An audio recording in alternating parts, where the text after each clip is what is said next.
Hello किसान भाइयों, स्वागत है आपका आपके अपने चैनल स्मार्ट कृषि ज्ञान पर। किसान भाइयों, यदि आप भी लहसुन की खेती करते हैं तो ये वीडियो आपके लिए है। किसान भाइयों, आज हम बात करेंगे एक इम्पोर्टेंट स्प्रे के बारे में जिससे लहसुन का साइज बड़ा आएगा। और एक गलती जो किसान भाई अक्सर करते हैं जिससे लहसुन का साइज छोटा रह जाता है और जिससे किसान भाइयों को भारी नुकसान उठाना पड़ता है।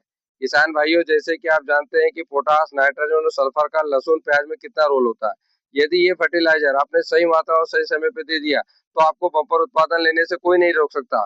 किसान भाइयों, जब तक हमारी फसल 45 दिन की होती है तब तक उसमें डीएपी, यूरिया, जिंक, मैग्नीशियम और बोने से पहले हम पोटास आदि सभी तत्वों को पूर्ति कर लेते हैं, क्योंकि ये पौधों के विकास में सहायक है। और यदि पौधे सही होंगे तो ही तो कंद अच्छा बनता है। लेकिन किसान भाइयों ज्यादा लालच में आ जाते हैं और इसके बाद भी नाइट्रोजन और यूरिया देते हैं, जो कि बहुत ही नुकसान करता है, क्योंकि इसके बाद कंद का बनना शुरू हो जाता है। और यदि इस समय हम पौधे को नाइट्रोजन दे तो वो कंफ्यूज हो जाते हैं कि हमें पत्तों का विकास करना है या कंद का।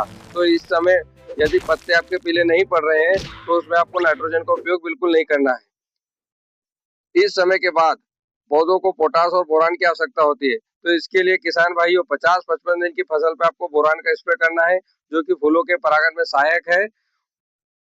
और 65 से 70 दिन की अवस्था पर, जब लहसुन 65-70 दिन की आपकी फसल हो जाए लहसुन की, तब पोटास और कैल्शियम की पूर्ति करने के लिए उसमें 0052 और कैल्शियम की चिलेट फार्म में स्प्रे करना है। याद रखना, सिर्फ चिलेट या लिक्विड फार्म में ही कैल्शियम को लेना है। यदि हम अन्य फार्म में इसका उपयोग करते हैं तो उससे फसल जलने का खतरा रहता है। याद रखना, कैल्शियम को किसी भी अन्य केमिकल के साथ में नहीं मिलाना है। हाँ, यदि एक कैल्शियम चिलेट फार्म में हो तो उसे आप मिला सकते हैं। किसान भाइयों, कैल्शियम डालने से गांठी हार्ड बनती है और कंद बड़ा बनता है। इस समय 60 दिन के बाद ऐसा कोई कॉम्बिनेशन और किट यूज नहीं करना है जिसमें नाइट्रोजन हो। इस समय हमको सिर्फ फसल को पोटास और कैल्शियम की पूर्ति करने के बारे में सोचना चाहिए।